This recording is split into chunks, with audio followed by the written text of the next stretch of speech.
آمين والعاقبة للمتقين وعلى آله وأصحابه أجمعين. قال الله تبارك وتعالى في كلامه المجيد وفرقانه الحميد: إنما يريد الله ليذهب عنكم الرجس أهل البيت ويطهركم تطهيرا. শুকরিয়া আদায় করছি রবের দরবারে, মনিব আমাদেরকে সালাতুল জুমা আদায়ের জন্য মসজিদে আসার তৌফিক দিলেন। নত শিরে মনিবের দরবারে হৃদয় নিংড়ানো ভালোবাসা, দেহের শক্তি একত্রিত করে মাবুদের দরবারে সুজুদ বিনয় অবনত চিত্তে শুকরিয়া আদায় করছি, পড়ছি আলহামদুলিল্লাহ। আমরা আজকে আলোচনা করব কারবালার প্রেক্ষাপট, ইতিহাস, ইয়াজিদের ব্যাপারে হুকুম কি, এইসব নানাবিধ বিষয় নিয়ে আজকে আমরা আলোচনা করব। আল্লাহ সুবহানাহু ওয়া তাআলা আহলে বাইত কারা, তাদের পরিচয় সম্পর্কে পবিত্র কোরআনে তিনি উল্লেখ করেছেন। সূরা আল আহজাবের 33 নম্বর আয়াতে আল্লাহ সুবহানাহু ওয়া তাআলা বলেন: ইন্নামা ইউরিদুল্লাহু লিইযহিবা আনকুমুর রিজসা আহলাল বাইত ওয়া ইউতাহহিরাকুম তাতহীরা। আল্লাহ বলছেন, হে নবী পরিবারের সদস্যগণ, ইউরিদুল্লাহু লিইযহিবা আনকুমুর রিজসা, আল্লাহ তোমাদের থেকে অপবিত্রতাকে দূর করে দিতে চান। ওয়া ইউতাহহিরাকুম তাতহীরা, আর আল্লাহ তোমাদেরকে সম্পূর্ণরূপে পবিত্র করতে চান। আল্লাহ এখানে নবী পরিবারের সদস্যদেরকে বুঝিয়েছেন। তাফসীর ইবনে কাসিরের 6 নম্বর খণ্ডের 364 নম্বর পৃষ্ঠায় বলা হয়েছে যে এই আয়াত এর পূর্বে এবং পরে নবীর স্ত্রীদের ব্যাপারে আলোচনা করা হয়েছে। সুতরাং সর্বপ্রথম নবীজি সাল্লাল্লাহু আলাইহি ওয়াসাল্লামের স্ত্রীগণ হচ্ছে আহলে বাইতের অন্তর্ভুক্ত। এরপরে অন্যান্য সদস্যবৃন্দ যারা আছে তারা আহলে বাইতের অন্তর্ভুক্ত। নবীজি সাল্লাল্লাহু আলাইহি ওয়াসাল্লাম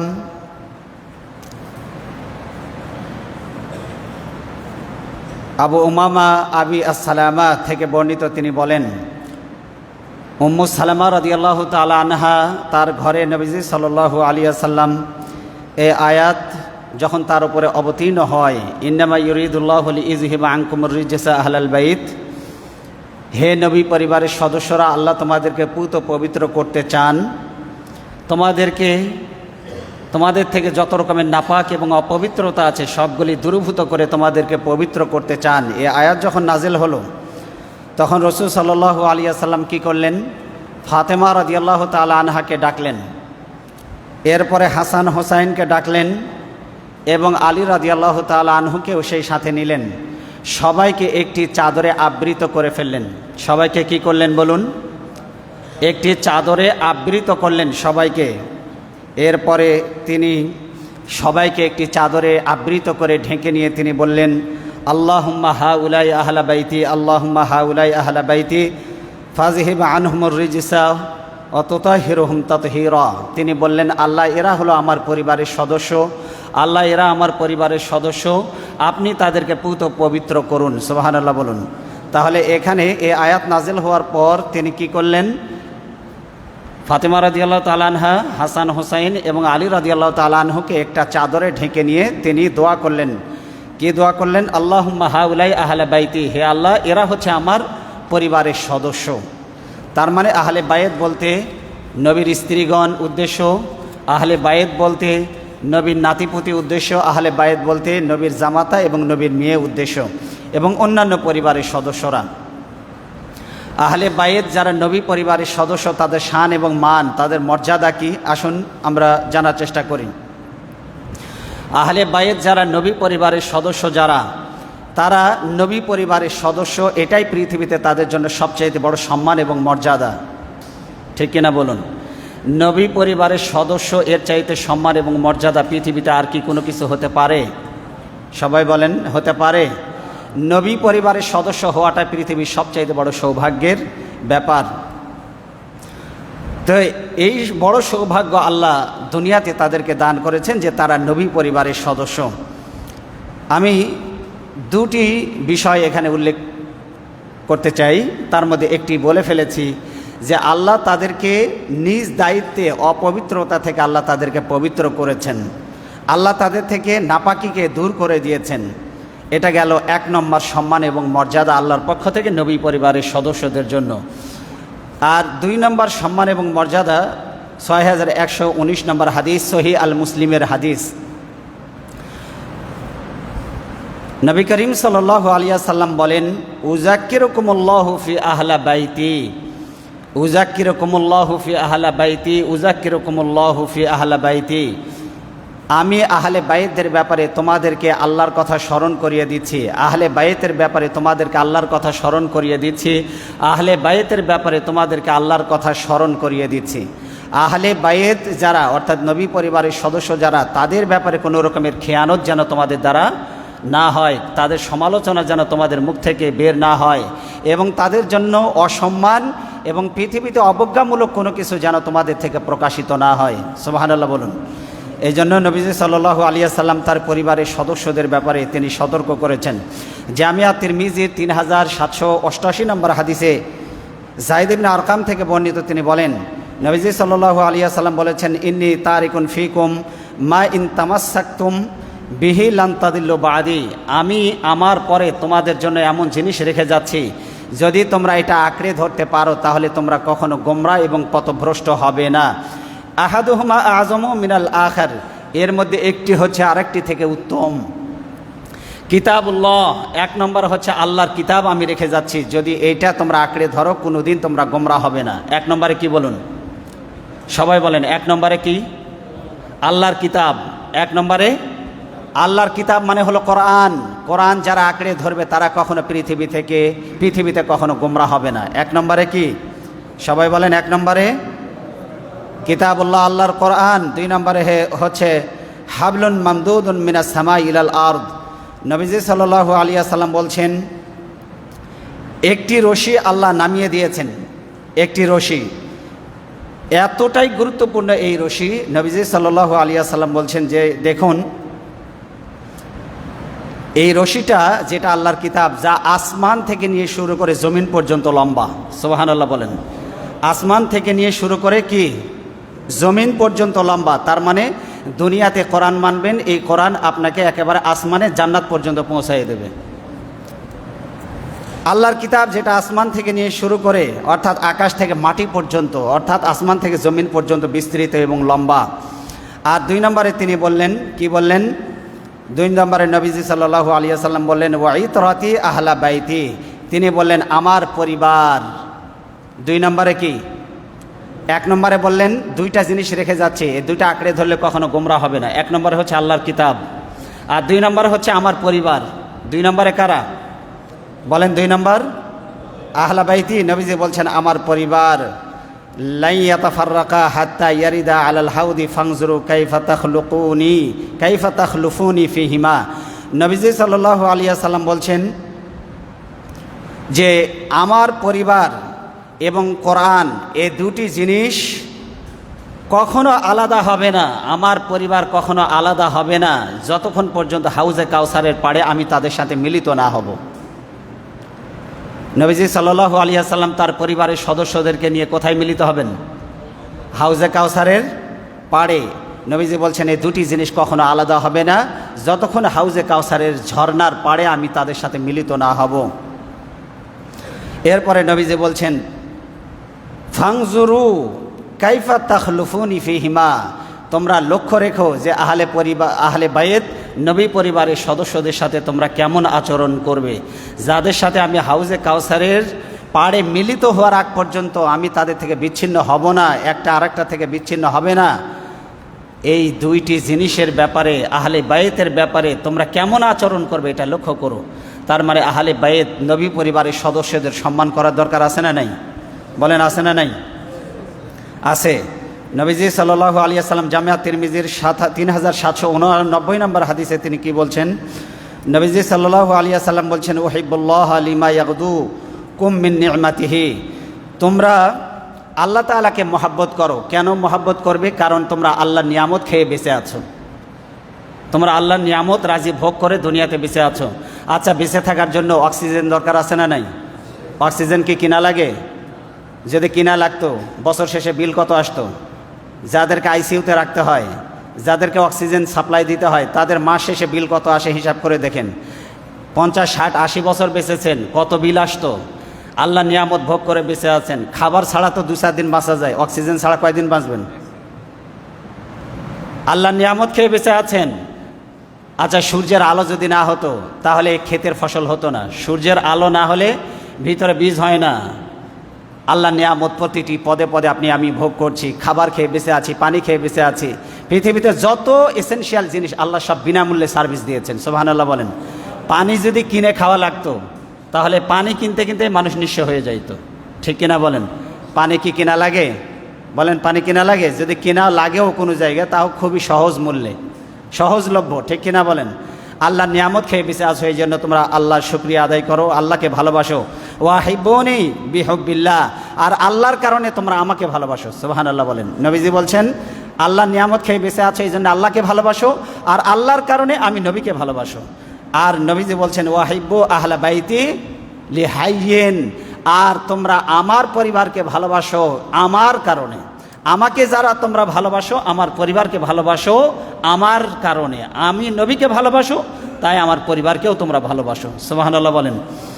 এই জন্য নবী পরিবারের প্রতি ভালোবাসা রাখার দরকার আছে না নাই? আমাদের আছে। এবার আসুন, আজকে কেন আমরা এই বিষয়টি নিলাম, আহলে বাইতের মর্যাদা।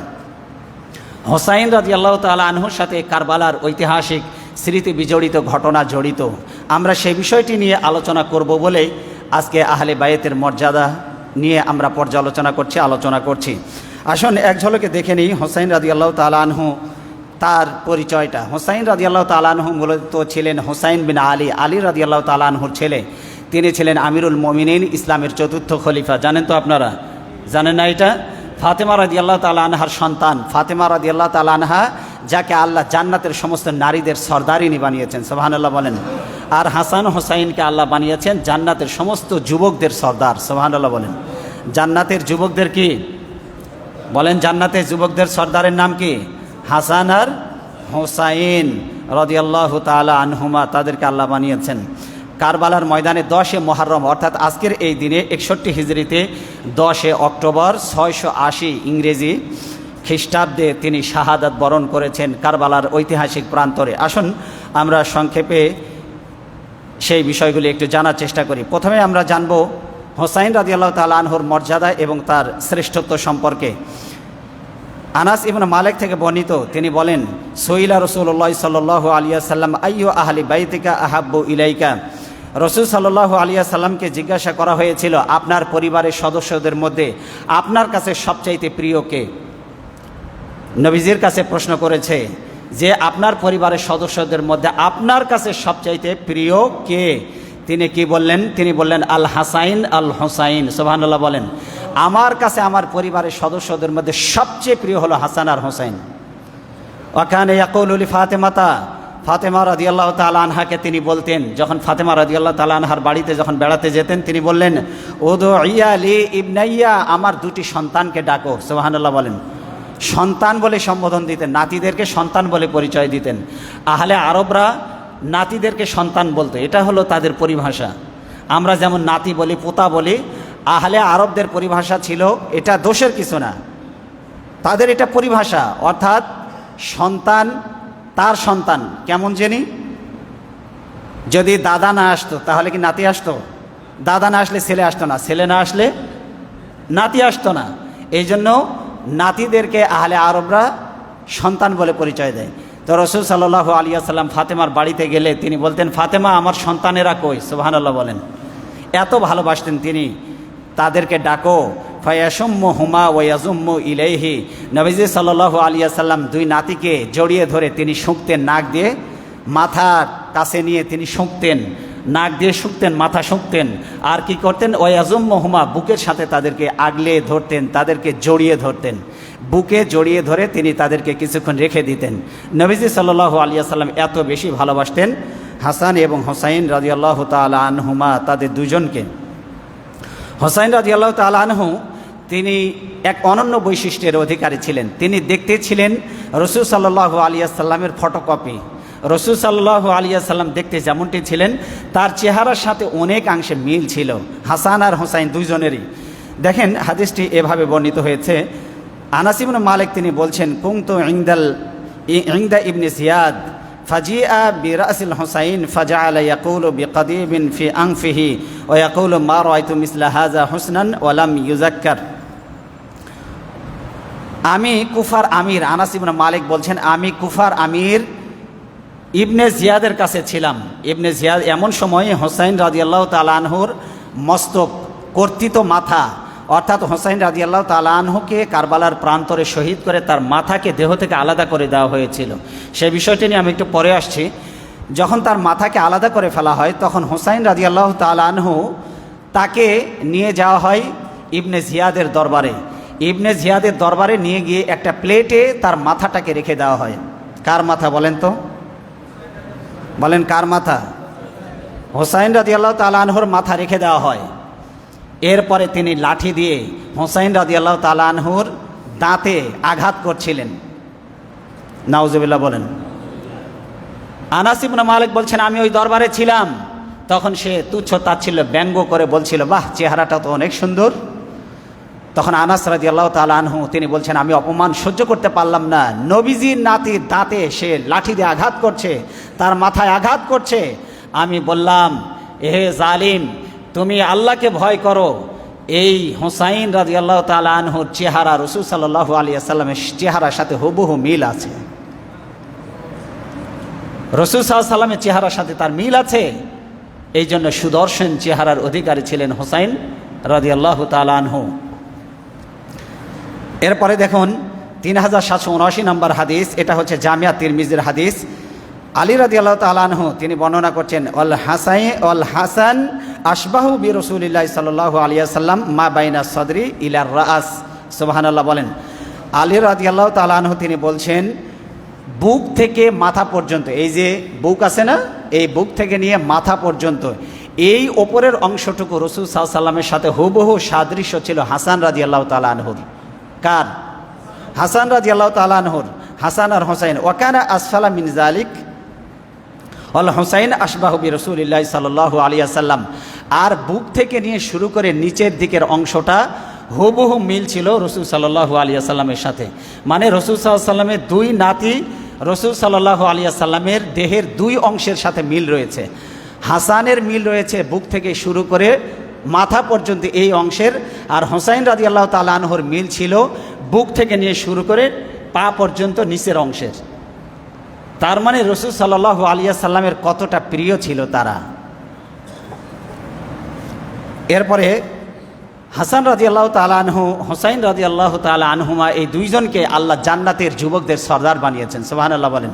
আল্লাহ সেটা দুনিয়াতে আবার ঘোষণাও দিয়েছেন রসুলের মাধ্যমে।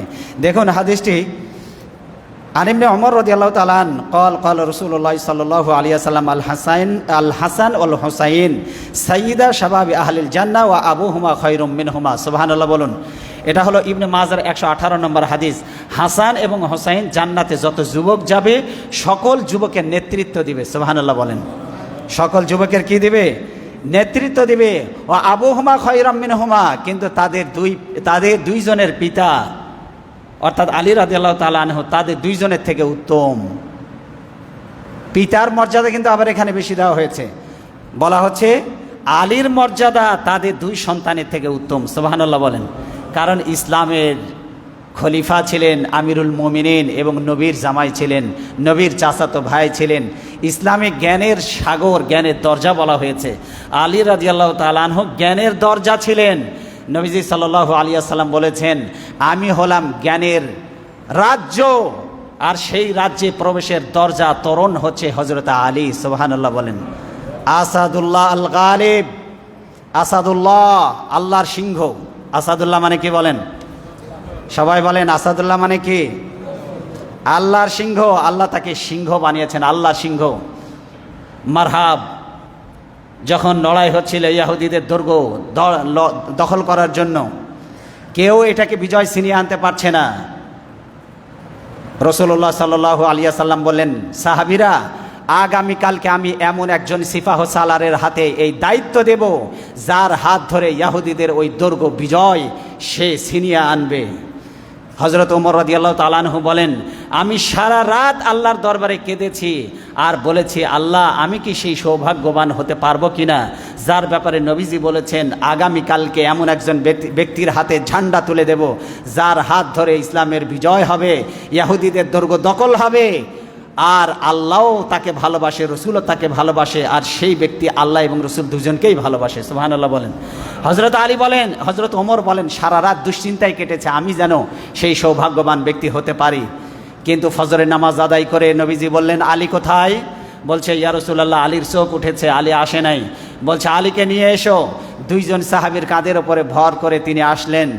এরপরে নবীজি তার হাতে ঝান্ডা তুলে দিলেন, তলোয়ার তুলে দিলেন, দিয়ে বললেন, আলী, তুমি যাও, আজকে তোমার হাত ধরে ইসলামের বিজয় হবে। সুবহানাল্লাহ বলেন। মারহাব।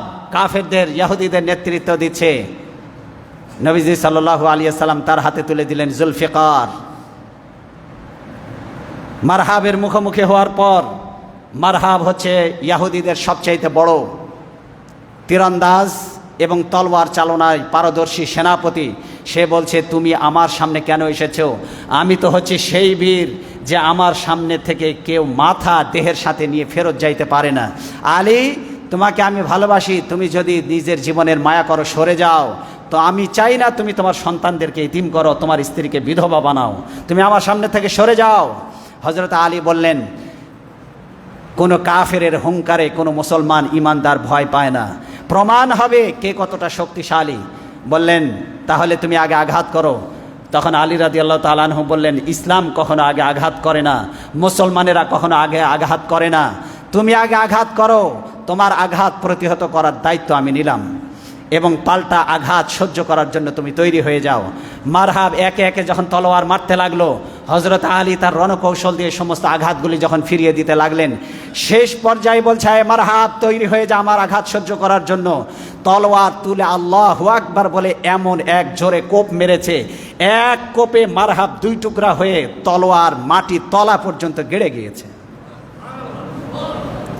এই ছিলেন হযরত আলী রাদিয়াল্লাহু তাআলা আনহু। এই জন্য নবীজি বললেন, হাসান হোসাইন জান্নাতি যুবকদের নেতৃত্ব দেবে, আর তার পিতা হাসান হোসাইনের থেকেও উত্তম। সুবহানাল্লাহ বলেন। নবী পরিবারের সদস্যদের মর্যাদা আল্লাহর কাছে কম না বেশি? বলেন, কম না বেশি? হোসাইন রাদিয়াল্লাহু তাআলা আনহু ছিলেন রাসূল সাল্লাল্লাহু আলাইহি ওয়াসাল্লামের পুষ্পকলি, ফুলের কলি। কি ছিলেন বলুন? রসুল সাল্লাল্লাহু আলাইহি ওয়াসাল্লামের পুষ্পকলি ছিলেন হযরতে হোসাইন রাদিয়াল্লাহু তাআলা আনহু। নবীজি সাল্লাল্লাহু আলাইহি ওয়াসাল্লাম কি বলছেন দেখুন। নবীজি সাল্লাল্লাহু আলাইহি ওয়াসাল্লাম তাদের ব্যাপারে বলেছেন, এরা হলো আমার পুষ্পকলি, ফুলের টুকরা, ফুলের কলি। হাসান হোসাইন রাদিয়াল্লাহু তাআলা আনহু নবীজি সাল্লাল্লাহু আলাইহি ওয়াসাল্লাম যখন নামাজে যেতেন, তখন দুইজনে এসে নবীজির পিঠের ওপরে উঠে বসে থাকতো। ঘোড়া, নবীজি কি ঘোড়া, আর তারা ঘোড়ার উপরে সওয়ার হয়েছে।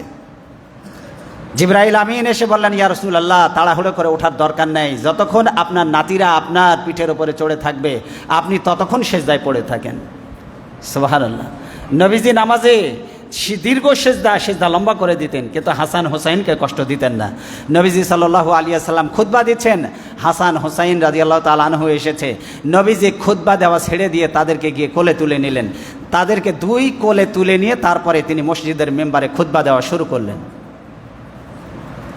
সুবহানাল্লাহ। কি ইসলামের আদর্শ! ইমাম যদি এখন সন্তান কোলে নিয়ে খুতবা দেয়, চাকরি থাকবে? কি বলেন, চাকরি থাকবে? কিন্তু নবীজি কি করেছেন? নবীজি দুই নাতিকে কোলে তুলে নিয়ে এরপরে খুতবা দেওয়া শুরু করেছেন। সুবহানাল্লাহ। ইসলামের আদর্শগুলি, simplicity is the beauty of Islam. ইসলাম হলে একেবারে সহজ ধর্ম, সেটাকে আমরা কমপ্লেক্সিটি বানিয়ে ফেলেছি, সেটাকে ক্রিটিক্যাল বানিয়ে ফেলেছি। ঠিক কিনা বলুন? রাসূল সাল্লাল্লাহু আলাইহি ওয়াসাল্লাম এভাবে ভালোবাসতেন। নবীজি সাল্লাল্লাহু আলাইহি ওয়াসাল্লাম আরও বলেন, হাসান হোসাইনকে যে ভালোবাসবে আল্লাহ তাআলা নিজে তাকে ভালোবাসবেন। সুবহানাল্লাহ বলেন। আল্লাহ নিজে তাকে ভালোবাসবেন। হাদিসটি শুনুন, ইবনে মাজার 144 নম্বর হাদিস। নবীজি সাল্লাল্লাহু আলাইহি ওয়াসাল্লাম বলছেন, হোসাইনুন মিন্নি, হুসাইন আমার থেকে, ওয়া আনা মিন হুসাইনিন, আমিও হুসাইন থেকে। সুবহানাল্লাহ বলেন। মানে হাসান আমার হুসাইন আমার অংশ, আমিও হুসাইনের অংশ। কে বলছেন? কে বলছেন? নবীজি বলছেন আমি হুসাইনের অংশ, হুসাইন আমার অংশ। আহাব্বুল্লাহ মান আহাব্বা হুসাইনান, নবীজি বলছেন যে ব্যক্তি হুসাইনকে ভালোবাসবে আল্লাহ নিজে তাকে ভালোবাসবেন। সুবহানাল্লাহ বলেন। হুসাইনিন সিবতুম মিনাল আবসা, নবীজি বলছেন আসবাত, নবীজি সাল্লাল্লাহু আলাইহি ওয়াসাল্লাম বলছেন হুসাইনুন সিবতুম মিনাল আসবাত, নবীজি বলছেন যে সে আমার বংশের একটি টুকরা, সে আমার বংশের একটি অংশ, সে আমার বংশের একজন। সুবহানাল্লাহ বলেন। হুসাইনকে নবীজির বংশের একজন, নবীজির বংশের একজন। নবীজি বলছেন সিবতুম মিনাল আসবাত, সে আমার বংশের একজন। সুবহানাল্লাহ বলেন।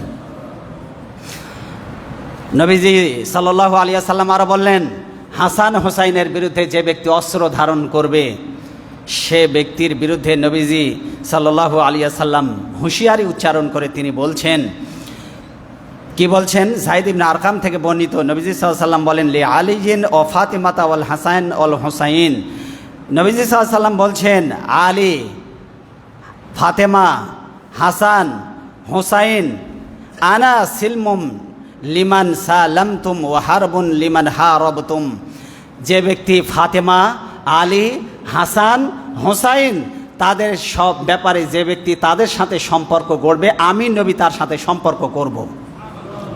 তাদের সাথে যে বন্ধুত্ব করবে আমি তার সাথে বন্ধুত্ব করব। আর যে তাদের ব্যাপারে অস্ত্র ধারণ করবে আমি নবী তার বিরুদ্ধে যুদ্ধ ঘোষণা করলাম। নবীজি বলছেন আমি তার বিরুদ্ধে অস্ত্র উঁচু করে ধারণ করে রাখবো, আমি অস্ত্র উঁচু করে তার গর্দান নামিয়ে দেব। কয়জনের নাম উচ্চারণ করেছেন? আলী, ফাতেমা, হাসান, হুসাইন। নবীজি বলছেন যে তাদের সাথে মিত্রতা করবে আমি তার সাথে মিত্রতা করব, আর যে তাদের বিরুদ্ধে অস্ত্র ধারণ করবে আমি নবী তার বিরুদ্ধে যুদ্ধের ঘোষণা দিলাম, আমি তার বিরুদ্ধে অস্ত্র তুলে ধরব। এই জন্য নবী পরিবারকে আমাদের শ্রদ্ধা করতে হবে, সম্মান করতে হবে, ঠিক কিনা বলুন? এই হাদিসটি রয়েছে সুনানে ইবনে মাজার 145 নম্বর হাদিস। হুসাইন রাদিয়াল্লাহু তাআলা আনহুর শাহাদাতের ভবিষ্যৎবাণী। হুসাইন রাদিয়াল্লাহু তাআলা আনহু যে কারবালার ময়দানে 10 মুহররম যে শহীদ হবে, নবীজি সাল্লাল্লাহু আলাইহি ওয়াসাল্লাম বেঁচে থাকতে সেই ভবিষ্যৎবাণী তিনি করে গিয়েছিলেন। আচ্ছা, নবীজি যদি কোনো ভবিষ্যৎবাণী করে সেইটা কি সত্য হবে না হবে না? সবাইকে জবাব দিতে হবে, সত্য হবে না হবে না? নবীজি নিজেই ভবিষ্যৎবাণী করেছেন হুসাইন শাহাদাত বরণ করবে। কিভাবে? হাদিসটি শুনুন।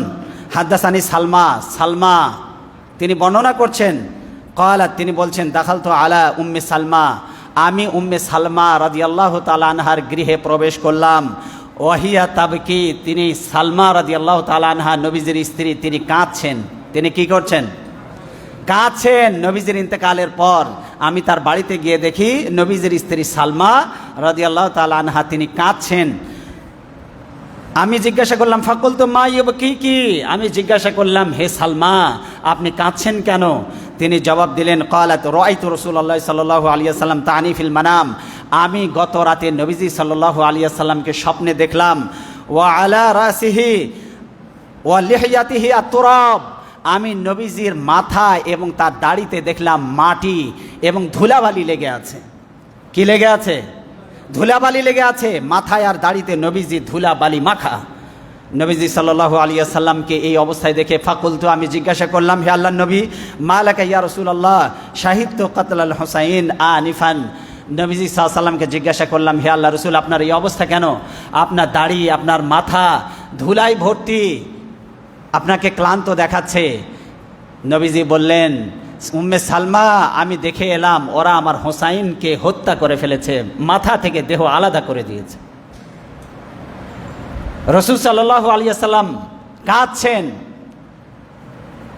তার মানে নবীজি সাল্লাল্লাহু আলাইহি ওয়াসাল্লাম তিনি ভবিষ্যৎবাণী করে দিয়েছেন যে হোসাইন রাদিয়াল্লাহু তাআলা আনহু শাহাদাত বরণ করবেন। কি করবেন? শাহাদাত বরণ করবেন। এটা বলা হয়েছে তিরমিজি শরীফের 3771 নম্বর হাদিস। এবার আসুন কারবালার ঐতিহাসিক ট্র্যাজেডি আমরা একটু জানার চেষ্টা করি। আপনারা জানেন যে এই যে 60 সনে আমিরুল মুমিনিন কাতিব ওয়াহি সাইয়্যিদুনা মুআবিয়া রাদিয়াল্লাহু তাআলা আনহু তিনি ইন্তেকাল করেন 60 হিজরিতে। তিনি ইন্তেকালের পর তিনি ওলি আহাদ বা রাষ্ট্রের পরবর্তী কর্ণধর কে হবে, সেই জন্য তিনি ইবনে জিয়াদ অর্থাৎ তার সন্তানকে তিনি কি করলেন, পরবর্তী খলিফা হিসাবে তিনি নিযুক্ত করলেন, রাষ্ট্র শাসক হিসাবে নিযুক্ত করলেন। তিনি চেয়েছিলেন তার সন্তানের হাত ধরে হয়তো ভালো কিছু হবে, কিন্তু তার সন্তানের নৈতিকতা, চারিত্রিক গুণাবলী এতটা ভালো ছিল না, যার কারণে অধিকাংশ পরেশগার নেককার সাহাবী, বড় বড় সাহাবী সেই সময় জীবিত ছিল। কিন্তু এত বড় বড় সাহাবী জীবিত থাকা সত্ত্বেও মুআবিয়া রাদিয়াল্লাহু তাআলা আনহু যিনি ছিলেন কাতিবে ওহী, যারা ওহী লিখতেন, এমন সাহাবীদের সংখ্যা ছিল 42 জন। তাদের মধ্যে অন্যতম ছিলেন হযরতে মুআবিয়া রাদিয়াল্লাহু তাআলা আনহু। তিনি তার সন্তান ইয়াজিদকে তিনি যখন নিযুক্ত করলেন, এই ইয়াজিদকে নিযুক্ত করার কারণে সাহাবাই কেরামদের অধিকাংশ সাহাবী তার বিরুদ্ধে চলে গেলেন। কেউ এটাকে মেনে নিতে পারলেন না, কারণ কোরআন হাদিসের জ্ঞানে পণ্ডিত, প্রাজ্ঞ, বিজ্ঞ, নেককার, পরেশগার বড় বড় সাহাবীরা জীবিত থাকতে কিভাবে একটা খারাপ মানুষ মুসলিম জাহানের খলিফা হতে পারে, এটা সাহাবাই কেরাম মেনে নিতে পারেন নাই। কিন্তু পৃথিবীতে আমরা কি দেখি, মুসলিম দেশগুলিতে এখন শাসকরা সব তো আল্লাহওয়ালা নাকি? আমরা তো নীরবে নির্ভীকতে সবগুলো মেনে নেই, কারণ সাহাবীদের ঈমান আর আমাদের ঈমান কি সমান? সাহাবীরা কল্পনাও করতে পারতেন না যে আমাদের খলিফা, আমাদের শাসক একজন দুশ্চরিত্র, একজন লম্পট, একজন খারাপ মানুষ হবে, এটা সাহাবায়ে কেরাম মেনে নিতে পারতেন না। কিন্তু নবীজি সাল্লাল্লাহু আলাইহি ওয়াসাল্লামের এটাও ভবিষ্যৎবাণী আছে যে নবীজি সাল্লাল্লাহু আলাইহি ওয়াসাল্লাম বলেছেন এমন এক সময় আসবে যে ওই সমাজের সব থেকে খারাপ মানুষ যেটা, সেটা সমাজে নেতৃত্ব দেবে। এটা রসুলের ভবিষ্যৎবাণী। কিয়ামতের যত ছোট ছোট আলামত আছে তার মধ্যে একটা আলামত হচ্ছে সমাজ এবং দেশ পরিচালনা করবে সমাজের সব থেকে খারাপ মানুষেরা। সেই সময় এখনও তো আসেনি, আরও 2-1000 বছর পরে আসবে, নাকি বলেন আপনারা?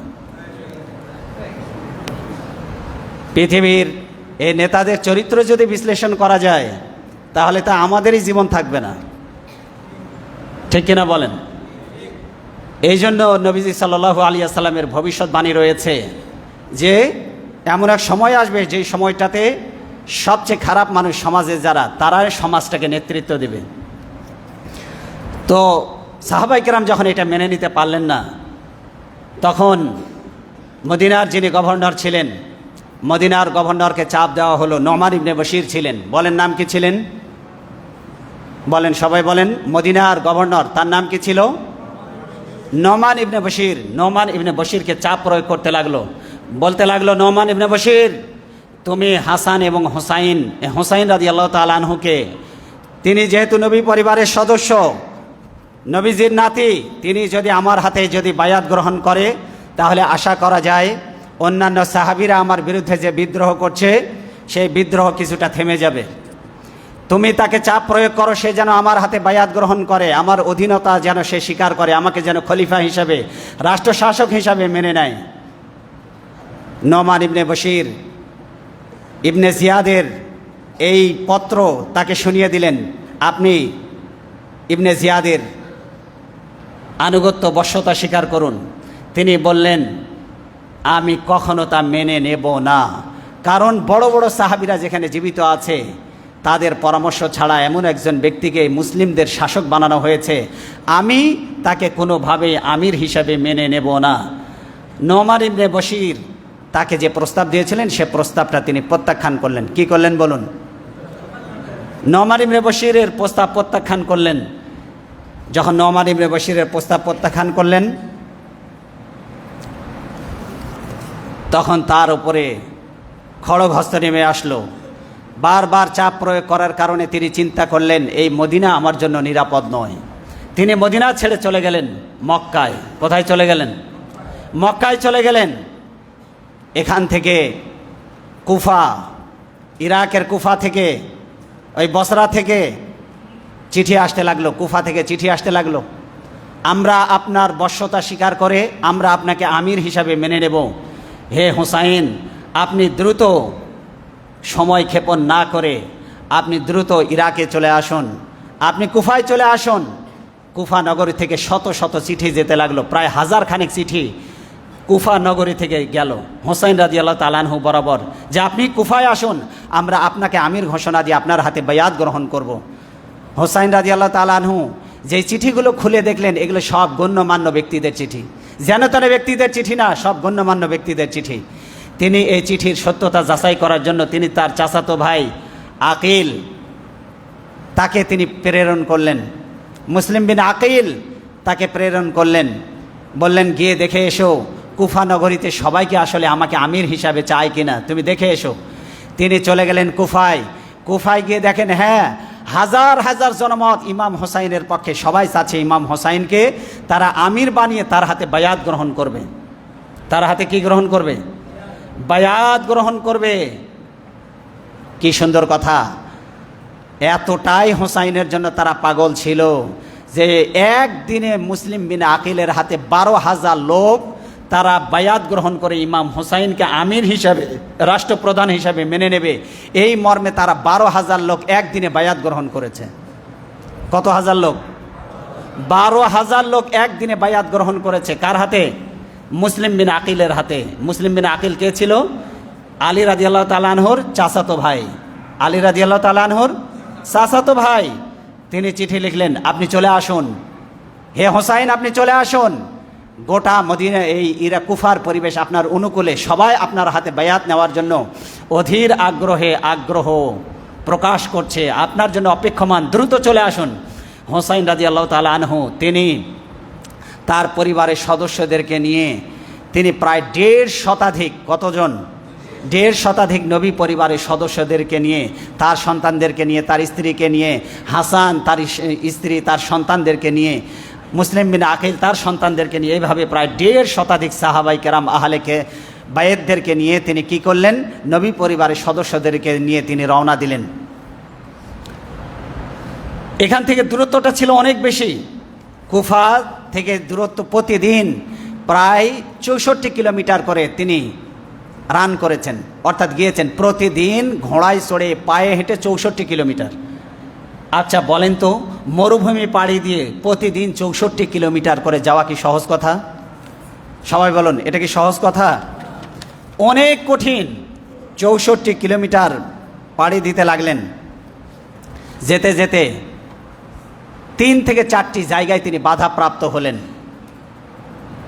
1000 সৈন্যবাহিনীর বিশাল এক বহর প্রেরণ করা হয়। 1000 বাহিনী, তাকে বলা হলো আপনি এখানে থেমে যান। ওটার নাম ছিল হুর।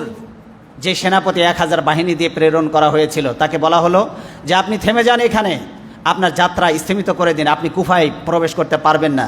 হোসাইন রাদিয়াল্লাহু তাআলা আনহু বললেন, আমি 1.5 শতাধিক আহলে বায়েতের সদস্যদেরকে নিয়ে মক্কার সব কিছু ছেড়ে দিয়ে আমি চলে এসেছি, আমি কুফায় যাব বলে, সুতরাং এখান থেকে আমি পিছনে যাব না, আমি কুফা নগরীতে ঢুকবই। তিনি একে একে যখন সামনের স্টেশনগুলো যখন পাড়ি দিতে লাগলেন, একটা স্টেশনের নাম হচ্ছে জাওয়ালা, আর একটা স্টেশনের নাম হচ্ছে সারাফা, এভাবে করে যখন কুফা নগরের দিকে আগাতে লাগলেন, শেষ লাস্ট স্টেশন ওখানে গিয়ে আরেকজন সেনাপতির নেতৃত্বে 4000 বাহিনী প্রেরণ করা হয়। পরবর্তীতে হোসাইন রাদিয়াল্লাহু তাআলা আনহু যখন অপ্রতিরোধ্য হয়ে ওঠেন, তখন ইবনে জিয়াদ তার মসনদ কেঁপে ওঠে, সে ভয়ে আতঙ্কগ্রস্ত হয়ে আরও 8000 বাহিনী প্রেরণ করে এবং গোটা কুফা নগরীতে ঢোকার প্রবেশ পথগুলি সে বন্ধ করে দেয়। শেষ পর্যন্ত হোসাইন রাদিয়াল্লাহু তাআলা আনহু কারবালার প্রান্তরে, কুফায় না প্রবেশ করে কারবালার প্রান্তরে গিয়ে তিনি অবস্থান করেন। আর এদিকে ফুরাত নদীর তীর বন্ধ করে দেওয়া হয়। এই ফুরাত নদী থেকে শুকুর পানি পান করে, কুকুর পানি পান করে, ইহুদি পানি পান করে, খ্রিস্টান পানি পান করে, অন্যান্য জীবজন্তুরা পানি পান করে।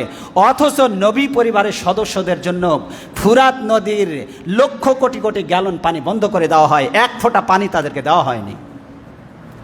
3 দিন পর্যন্ত 1 ফোঁটা পানিও তাদেরকে দেওয়া হয়নি নবী পরিবারের সদস্যদেরকে। এরপরে এই 8000 বাহিনী যখন প্রেরণ করা হলো, হোসাইন রাদিয়াল্লাহু তাআলা আনহু বললেন, তোমরা কার সাথে যুদ্ধ করতে এসেছো?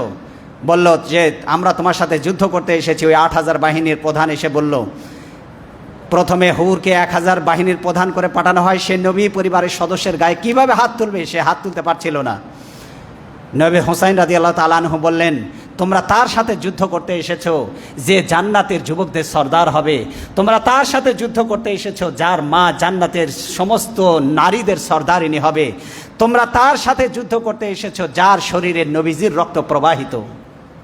এভাবে যখন তিনি ভাষণ দিলেন, ঐতিহাসিক ভাষণ শুনে যে 1000 বাহিনীর প্রধান ছিল হুর, সে তখন কাঁদতে কাঁদতে চোখের পানি ফেলতে ফেলতে সে হুসাইন রাদিয়াল্লাহু তাআলা আনহুর দলে এসে যোগ দিয়ে দেয়। সে বলে, আমি চাকরি করব না ইবনে জিয়াদের, কিন্তু নবী পরিবারের সদস্যের গায়ে আমি হাত তুলতে পারবো না। ওর দেখা দেখে আরও 63 জন সৈন্য হুসাইন রাদিয়াল্লাহু তাআলা আনহুর দলে যোগ দিয়ে দেয়। এরপরে শুরু হয় লড়াই। হুসাইন রাদিয়াল্লাহু তাআলা আনহু একদিন সময় চাইলেন। তিনি বললেন, আজকে আমি লড়াই করব না, তোমরা ফিরে যাও। আজকে আমি সারা রাত আল্লাহর দরবারে নামাজে সেজদায় কাঁদবো। আজকে আমি কোরআন তেলাওয়াত করব, জিকির করব, ইস্তেগফার করব, কারণ আমার কাছে এগুলি খুব প্রিয়। সেই দিন যুদ্ধ হলো না। পরের দিন তাবুর বাইরে 20 জন লোক এসেছে, সরকারি বাহিনীর সেনাবাহিনীর প্রধান এসে তাবুর বাইরে থেকে নক দিয়েছে। এরপরে হাসান রাদিয়াল্লাহু তাআলা আনহু তিনি বললেন, ভাইয়া তোমার সাথে বাইরে 20 জন লোক দেখা করতে এসেছে। বাইরে গিয়ে তিনি বললেন, আজকে তোমার অন্তিম দিন, আমরা তোমাকে শেষ বিদায় জানাতে এসেছি। এরপরে শুরু হলো লড়াই। এরপরে কে আগে আঘাত করবে কেউ সাহস করতে পারে না, কিন্তু একজন নিকৃষ্ট নরাধম এসে সবার আগে হুসাইন রাদিয়াল্লাহু তাআলা আনহুর গর্দানে এখানে আঘাত করে দেয়। গর্দানে মারার সাথে সাথে হুসাইন রাদিয়াল্লাহু তাআলা আনহুর গর্দান থেকে ফিঙ্কি দিয়ে রক্ত ছুটতে থাকে। এরপরে হুসাইন রাদিয়াল্লাহু তাআলা আনহু পরিবারের সদস্যদেরকে বললেন, তোমাদের ব্যাপারে আমার কোনো অভিযোগ নেই, তোমরা চাইলে রাতের অন্ধকারে চলে যেতে পারো, তোমরা একজনের হাত ধরে আরেকজন মদিনায় ফিরে যাও, মক্কায় চলে যাও, অথবা নিরাপদ কোনো আশ্রয়ে চলে যাও। আমি চাই না আমার সাথে শত্রুতার কারণে তোমাদেরকে তারা হত্যা করুক, এটা আমি চাই না। ওদের শত্রুতা আমার সাথে, ওরা আমাকে মারবে, আমার কারণে তোমরা যেন বিপদে না পড়ো, তোমরা চলে যাও। কিন্তু নবী পরিবারের অন্যান্য সদস্যরা এতটা ইমানের বলে বলিয়ান ছিল, তারা বলল, হোসাইন আমরা আপনাকে যদি একা ফেলে যদি এই কারবালার প্রান্তর থেকে যদি চলে যাই, কিয়ামতের দিন নবীর কাছে আমরা কি জবাব দেব? সুতরাং আমরা আমাদের জীবন দেব, কিন্তু আমরা আপনাকে একা ফেলে যাব না। সমস্ত আহলে বায়তের সদস্যরা লড়াই করে তারা জীবন দিয়ে দিয়েছে। সবার আগে যে তীরটা মারা হয়েছে, এই তীরটা হোসাইন রাদিয়াল্লাহু তাআলা আনহুর সন্তানের কলিজা ভেদ করে চলে যায়। সবার আগে তার সন্তানকে শহীদ করা হয়। এরপরে হোসাইন রাদিয়াল্লাহু তাআলা আনহুর গর্দানে যখন আঘাত করে ফিঙ্কি দিয়ে রক্ত ছুটতে থাকে, হযরতে হোসাইন রাদিয়াল্লাহু তাআলা আনহু একা এমনভাবে তলোয়ার চালাতে লাগলেন, যিনি প্রত্যক্ষদর্শী তিনি বলছেন যে আমার কাছে মনে হচ্ছিল একটা সিংহ একটা বাঘকে দেখে অন্যান্য নেড়ি কুকুরগুলি যেমন দৌড়ে পালায়, কাফের এই ইয়াজিদ বাহিনী তারা মনে হচ্ছিল এভাবে করে দৌড়ে দৌড়ে পালাচ্ছে।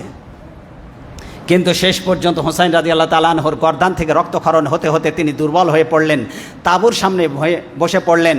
এরপরে জাওয়ালা, যাকে সীমার বলা হয়, এই সীমার নামক নরাধম, সে বলল, তোমরা কার জন্য অপেক্ষা করছো? এতক্ষণ অপেক্ষা করার দরকার নাই, এই নরাধমকে তোমরা আঘাত করো। সাথে সাথে এসে এই সীমার গর্দানে আঘাত করে তার মস্তকটাকে দেহ থেকে আলাদা করে দেয়।